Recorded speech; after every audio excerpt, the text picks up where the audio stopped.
हिंगोली जिल्ह्यातील औंढा नागनाथ येथील शासकीय दवाखान्यात घाणीचं साम्राज्य पसरल्याने रुग्णांना त्रास सहन करावा लागतोय।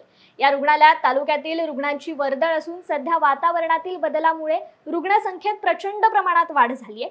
स्वच्छतेसोबतच दवाखान्यात पाण्याची सुद्धा टंचाई असल्याने रुग्णांना मोठ्या प्रमाणात अडचणींना तोंड द्यावं लागतंय।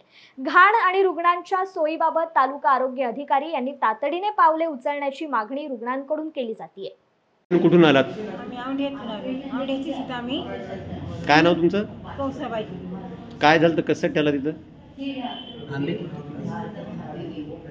आम्ही पित्ताची बिमारीमुळे आले। इथं बिमार पडले म्हणून आले। 3 रोज झाले इथेच आहे। बरोबर संडासला पाणी नाही, लगीला जायला पाणी नाही, पाऊस नाही, पाणीच नाही, मला बकेट बी नाही।